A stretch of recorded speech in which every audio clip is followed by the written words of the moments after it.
नमस्कार दोस्तों, welcome once again. And before starting our today's topic, request is there, please don't forget to subscribe the channel, like, comment and share and press the bell icon. वो कैसे करना है? जो आप video देख रहे हैं राइट हैंड साइड में आपके बॉटम पर एक व्हाइट और रेड कलर का निशान है जिस पर सब्सक्राइब लिखा हुआ है, आपको प्रेस करना है और उसके बाद ही आपको बेल आइकन का प्रेस करने का भी ऑप्शन मिलेगा। जिन्होंने कर दिया धन्यवाद और जो करने वाले हैं उनका भी धन्यवाद। आज जो हमारा वीडियो है ये है पार्ट 2 वीडियो। किसका पार्ट 2 वीडियो पार्ट 1 के अंदर हमने डिस्कस किया था कि the factors related to the patient which affect the absorption of drug. Part 1 के अंदर हमने क्या किया था कि जो फैक्टर्स हैं अपार्ट फ्रॉम जो आपके सामने लिखे हुए हैं, मैं अभी आपके सामने बोल रहा हूं, वो पार्ट 1 में हो गया था। पार्ट 1 हमने ये देखा था कि there are different kinds of factor which affect the absorption of drug and this factors are related to patient. मतलब मरीज से संबंधित कौन से फैक्टर हैं जिसकी वजह से एब्जॉर्प्शन ज्यादा या कम हो सकता है। तो उसमें हमने देखा था age, GIT, pH, gastric emptying time, intestinal transit, blood flow to GIT, disease condition, ये फैक्टर्स हो गए थे।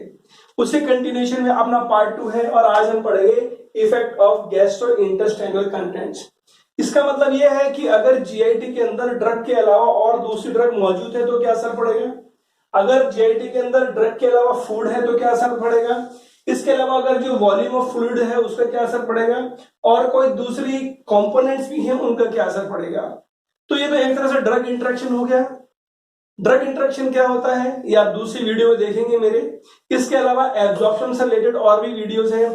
जैसे अगर मैं बात करूं गैस्ट्रिक एम्पटिंग की, तो ये जो गैस्ट्रिक एम्पटिंग है, जीई को मैंने डिनोट किया है गैस्ट्रिक एम्पटिंग के लिए।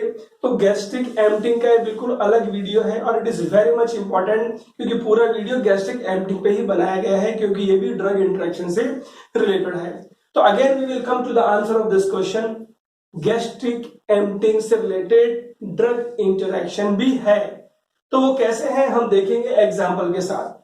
हम बात कर रहे हैं ड्रग इंटरेक्शन की या फिर फूड इंटरेक्शन की या फिर आपके जो फूड के अंदर जो कंपोनेंट्स हैं उनके साथ इंटरेक्शन की, तो एब्जॉर्प्शन पर फर्क पड़ेगा क्या? बिल्कुल फर्क पड़ेगा भाई। ड्रग इंटरेक्शन तो वो प्रोसेस होता है जिसके अंदर किसी भी ड्रग का एक्शन ज्यादा या कम हो जाएगा due to the presence of another drug. अगर ड्रग के साथ है तो ड्रग ड्रग इंटरेक्शन, अगर फूड की वजह से हुआ है तो ड्रग फूड इंटरेक्शन। ठीक है, और बाकी डिटेल्स इंटरेक्शन के आपको दूसरी वीडियोस में मिलेगी। तो अब स्टार्ट करेंगे फूड ड्रग इंटरेक्शन। इसका मतलब ड्रग का एब्जॉर्प्शन ज्यादा या कम होगा because of presence of food. तो मैं कहता रहा हूं ज्यादा या कम होगा या फिर देर से होगा। तो yes, if the drug food interaction is there the absorption is either delayed, absorption is either increase और एब्जॉर्प्शन में डिक्रीज। अब एग्जाम्पल ले जिनका एब्जॉर्प्शन डिले होगा, बहुत कॉमन है जो आजकल ओटीसी पर भी अवेलेबल है और आराम से पेशेंट्स ले रहे हैं उसको, जैसे डाइक्लोफेनेक, जैसे एस्पिरिन और जैसे पैरासीटामोल। तो कहने का मतलब अगर खाने के साथ लेंगे इन दवाओं को तो क्या होगा, एब्जॉर्प्शन डिले होगा। तो क्या करना चाहिए, अभी आपको आंसर मिलेगा। दूसरा हम देखते हैं effect, there is increase absorption of drug, for example griseofulvin जो एक एंटी फंगल ड्रग है। तीसरा है there is decrease absorption of drug. कौन सी ड्रग्स, जैसे आयरन, जैसे टेट्रासाइक्लिन, जैसे लीवोडोपा। लीवोडोपा जो पार्किंसंस में काम आती है, मतलब एंटी पार्किंसनिक ड्रग है। अब कैसे, we will go through. Reasons क्या है, मैकेनिज्म क्या है कि कभी तो एब्जॉर्प्शन इंक्रीज हो गया और कभी एब्जॉर्प्शन डिक्रीज हो गया। तो उन मैकेनिज्म और रीजंस की बात करें तो कई तो फैक्टर हैं जिसकी वजह से आपने देखा कि एब्जॉर्प्शन बढ़ गया और कई जगह एब्जॉर्प्शन कम हो गया। तो ये जो ब्लैक में लिखे हैं इसकी वजह से क्या है, एब्जॉर्प्शन कम हो गया और जो ब्लू है इसमें एब्जॉर्प्शन ज्यादा हो गया। क्या कारण रहा, लेट अस सी। अगर फूड के साथ लेते हो ड्रग को तो हम जानते हैं कि there are various factors which affect the gastric emptying and one of which is presence of food. अब वो फैक्टर क्या है, आपको दूसरा वीडियो देखना पड़ेगा गैस्ट्रिक एम्प्टिंग वाला। एक और इंपॉर्टेंट चीज, please view the complete video, क्योंकि एक वीडियो का लिंक दूसरे वीडियो से है, इसीलिए आपको बोल रहा हूं कि गैस्ट्रिक एम्प्टिंग में पूरा डिटेल यहां नहीं बता सकता क्योंकि अलग ही वीडियो है उसका। तो मैंने बोला कि जो प्रेजेंस ऑफ फूड है it decreases the gastric emptying, तो presence of food decreases gastric emptying and therefore there is decrease in absorption of drug like penicillin, क्योंकि पेनिसिलिन डिग्रेड होती है स्टमक के अंदर ज्यादा देर तक नहीं की। और इसके अलावा एक और इंपॉर्टेंट चीज ये है कि and there is decrease absorption of enteric coated tablet. ठीक है, तो दूसरी तरह से ये कह सकता हूं कि अगर कोई ड्रग पेनिसिलिन के अलावा दूसरी भी है, उसको अगर इंटेस्टाइन में एब्जॉर्ब होना है, या फिर दूसरी ड्रग जो एंट्रीकोटिक टैबलेट हम जानते हैं इसको तो एब्जॉर्ब भी इंटेस्टाइन में होना है क्योंकि बना है इसलिए। तो अगर आपने डिले कर दिया, खाने के साथ ले लिया, तो ना तो ये वाली ड्रग और ना ये वाली ड्रग इंटेस्टाइन में जा ही नहीं रही, और जा भी रही है तो देर से जा रही है, मतलब आपने एब्जॉर्प्शन को तो हैम्पर कर ही दिया, therefore there is decrease absorption. उसी तरह दूसरा कारण क्या है, इंक्रीज विस्कोसिटी। भाई सीधी सी बात है, एक तो आदमी भूखे पेट रहे और एक कुछ फूड लेगा, तो ऑब्वियस है जब सॉलिड चीज फ्लूइड में आती है तो विस्कोसिटी बढ़ती है ना। अब विस्कोसिटी का क्या असर पड़ेगा, भाई विस्कोसिटी का असर ये पड़ेगा कि हम जानते हैं एक प्रोसेस होता है उसको बोलते हैं डिफ्यूजन, और एक प्रोसेस और होता है जिसको बोलते हैं डिसोल्यूशन। ये दोनों कहीं ना कहीं रिलेटेड हैं भाई, ये दोनों कहीं ना कहीं क्या, ये तो मेन रिलेटेड है एब्जॉर्प्शन से। भाई डिफ्यूजन में क्या होता है कि drug moves from high concentration to low concentration. अगर ये जीआईटी की बात हो रही है और यहाँ पर कोई ड्रग है, इसको यहाँ जाना है और ये ब्लड है। अब आप सोचिए डिफ्यूजन के लिए इंपॉर्टेंट चीज क्या है, जितना ड्रग पार्टिकल यहाँ से फास्ट मूव करेगा उतना जल्दी एब्जॉर्प्शन होगा। अब ये फास्ट मूवमेंट जाना आसपास के जो सराउंडिंग फ्लूइड है उसकी विस्कोसिटी पे डिपेंड करेगा ना। तो अगर विस्कोसिटी ज्यादा होगा तो मूवमेंट कम होगा, मूवमेंट कम होगा तो देर से जाएगा मतलब एब्जॉर्प्शन इज डिक्रीज। तो yes we can say that increase in viscosity results in decrease dissolution. अब ये सर आपने डिफ्यूजन के एस्पेक्ट में बताया, डिसोल्यूशन के एस्पेक्ट में बताया नहीं। बट डिसोल्यूशन हम जानते हैं what is this, it is the mass transfer of drug from the surface into the surrounding fluid. होता तो यही है ना, क्योंकि जो बेस्ट थ्योरी है फिल्म थ्योरी, वो फिल्म थ्योरी क्या बोलती है, फिल्म थ्योरी यही तो बोलती है कि सपोज ये कोई ड्रग पार्टिकल है और ड्रग पार्टिकल डिसॉल्व कैसे होता है, ये जो सरफेस पर ड्रग है ये सराउंडिंग फ्लूइड में जा रही है।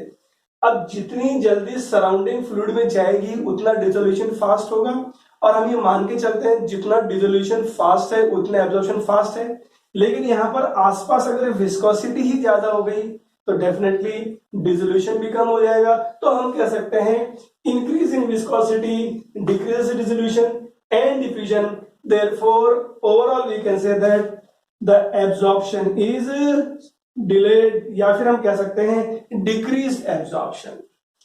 तीसरा कारण आता है कॉम्प्लेक्सेशन।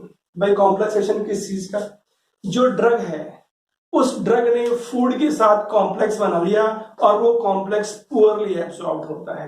जैसे tetracycline if taken with calcium there is formation of poorly absorb complex, तो एब्सॉर्ब भी नहीं होगा, एब्सॉर्ब होगा भी तो कम होगा, तो मतलब डिक्रीज तो हो गया ना। तो वही तो अपन पढ़ रहे हैं। एक और चीज है फूड कंपोजिशन, आप कौन से तरह का फूड ले रहे हैं उस पे भी। तो यहां कहने का मतलब है कौन से का मतलब आपने प्रोटीन लिया, रिच डाइट ली है या फैट रिच डाइट ली है, इसका भी इफेक्ट पड़ता है। Yes we can prove this. कैसे, एक दवा होती है लीवोडोपा, मैंने आपको बताया पार्किंसोनिज्म में काम आती है।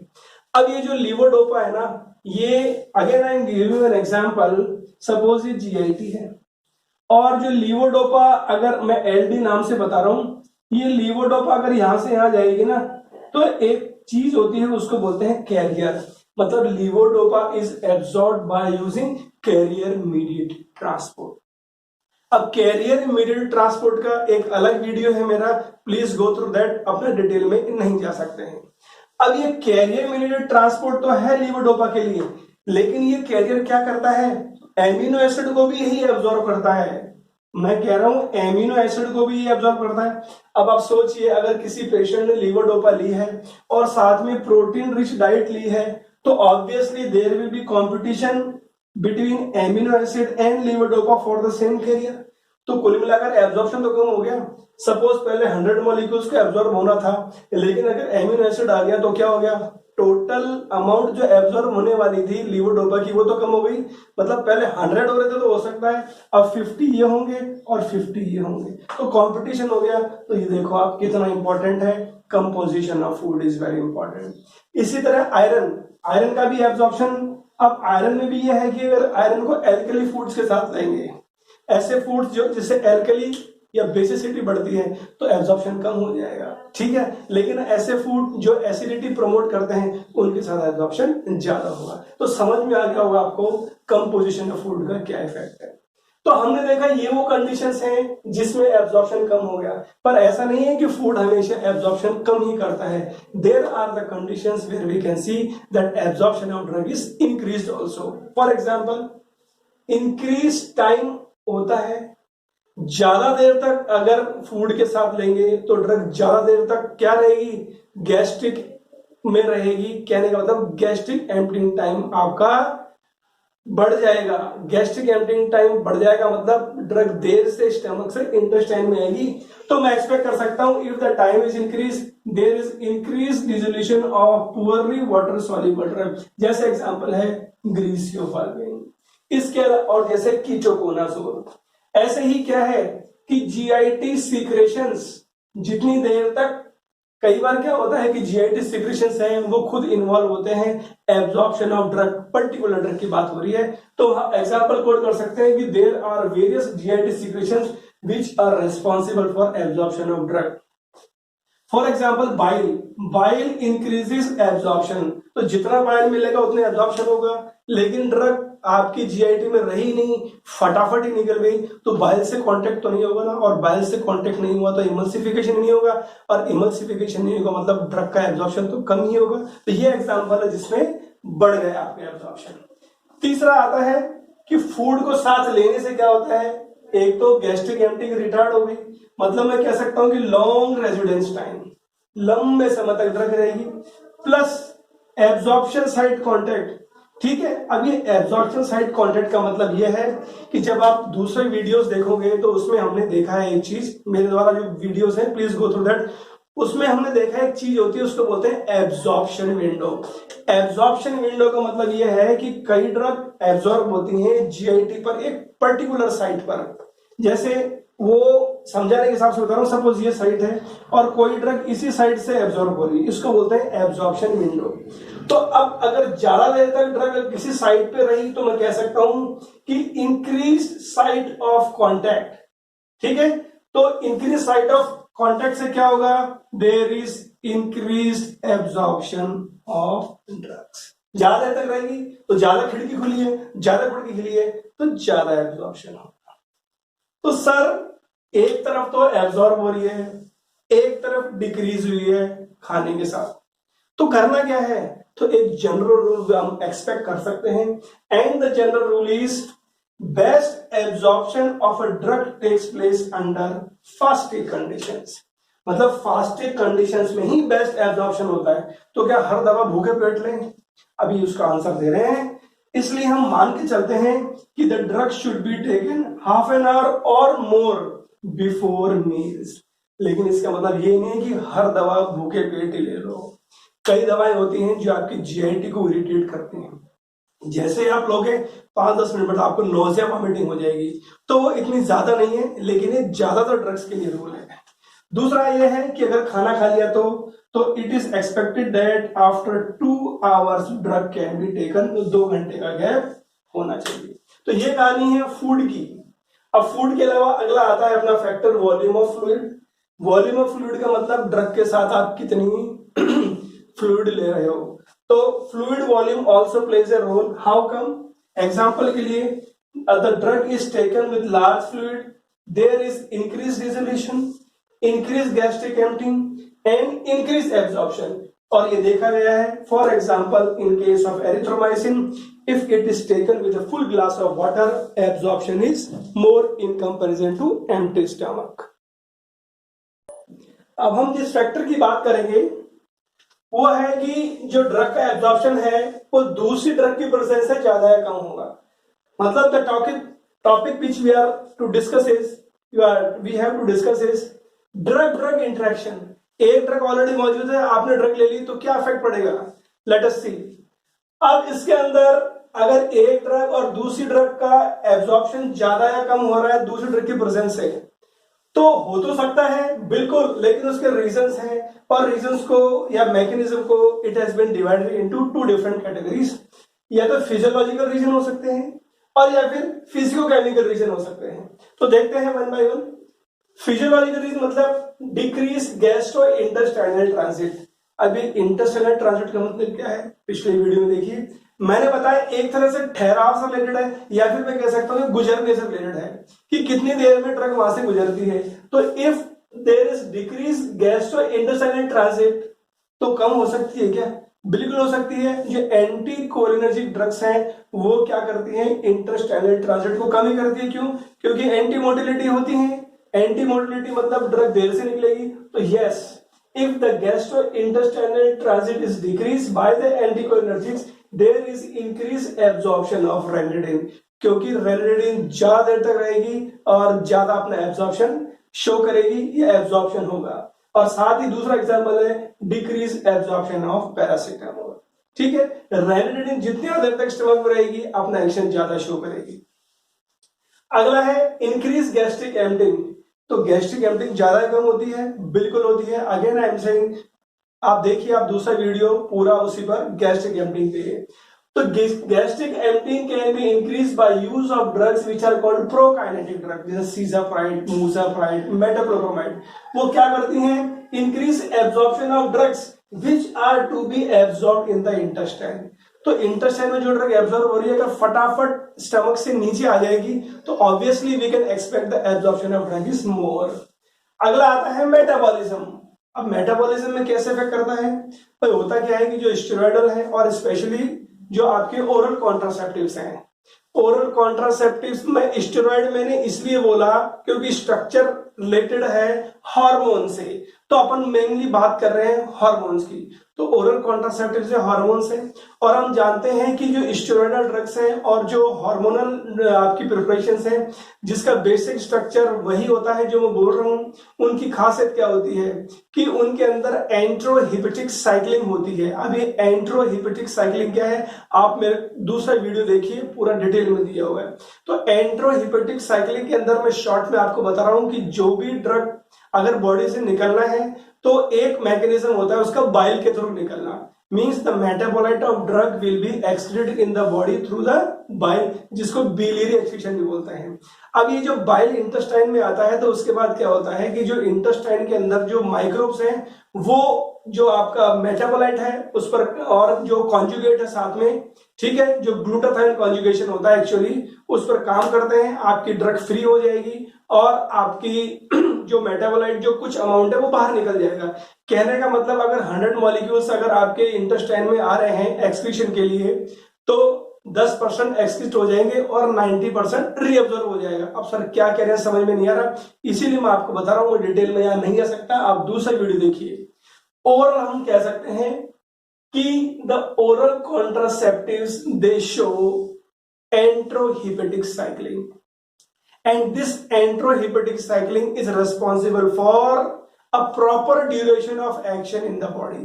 लेकिन अगर साथ आपने एंटीबायोटिक्स ले लिए और स्पेशली ब्रॉड स्पेक्ट्रम एंटीबायोटिक्स, तो मैंने आपको बताया ना कि ओरल कॉन्ट्रासेप्टिव्स का जो एंट्रोहेपेटिक साइक्लिंग है उसमें बॉडी के अंदर जो माइक्रोब्स है इंटेस्टाइन के अंदर उनका बहुत बड़ा रोल है।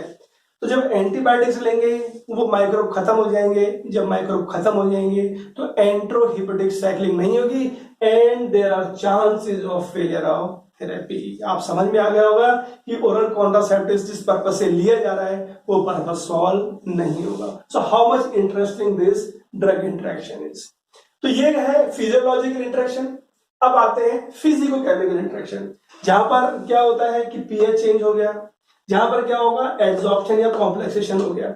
अब पीएच चेंज का क्या इफेक्ट है, again I am saying go through the different video जिसके अंदर पीएच और पीके के बारे में ही वी हैव डिस्कस, क्योंकि पीएच चेंज करते ही ड्रग का आयनाइजेशन और नॉन आयनाइजेशन इफेक्ट होता है। और हम जानते हैं कि non ionic drug are better absorb. उसका बेस ये है कि diffusion is the main process for absorption. तो ड्रग नॉन आयनिक रहेगी तो एब्जॉर्प्शन भी ज्यादा होगा। इसका मतलब ये नहीं है कि आयनिक भी एब्जॉर्ब होगी, मैं बात कर रहा हूं ज्यादातर ड्रग्स की। तो if the change is pH is there it will affect the ionization and non-ionization of drug और ultimately drug का absorption effect होगा। ऐसे ही many drugs जो क्या करती हैं, एब्जॉर्प्शन के दूसरे ड्रग्स को कम या ज्यादा कर देती हैं। उसका रीजन क्या है, एडजॉर्प्शन या कॉम्प्लेक्सेशन। जैसे टेट्रासाइक्लिन एंटासिड के साथ कॉम्प्लेक्स बनाती है। जैसे एंटी हाइपरलिपिडेमिक ड्रग है कोलेस्टेरामिन, कोलेस्टिकोल, ये क्या करती है, ड्रग के साथ जो दूसरे ड्रग्स इनके साथ लोगे ना उनके साथ कॉम्प्लेक्स बना लेगी या उनको एडजॉर्ब कर लेगी और ये बॉडी से बाहर चला जाता है। तो जब ड्रग बॉडी से बाहर ही निकल गई तो एब्जॉर्ब भी नहीं हुई, तो again there is decrease absorption. So this is drug interaction part. अब ये जो अपन इंटरेक्शन अपन ने पढ़ा, फूड इंटरेक्शन या जीआईटी कंपोनेंट्स, अभी इंटरेक्शन अभी आएगा, ड्रग इंटरेक्शन, ये एक डिफरेंट क्वेश्चन का आंसर भी हो सकता है। जैसे एक्सप्लेन द ड्रग इंटरेक्शन या what do you mean by the interaction. तो आप ये सारे एग्जांपल वहां पर भी दे सकते हैं। मतलब one more answer of question we are preparing इसके वीडियो के साथ। इसमें एक रहेगा आपका कि जीआईटी कंपोनेंट्स का क्या इफेक्ट है, ये एब्जॉर्प्शन को कैसे इफेक्ट करेगा। तो बॉडी के अंदर कई जो जीआईटी हैं उसके अंदर कई कंपोनेंट्स होते हैं, जैसे म्यूसिन, जैसे बाइल सॉल्ट्स। इनकी वजह से भी ड्रग का एब्जॉर्प्शन ज्यादा या कम हो सकता है। एग्जांपल के लिए जैसे mucin plus streptomycin, mucin streptomycin के साथ कॉम्प्लेक्स बनाएगा और क्या होगा, there is decrease absorption of drug.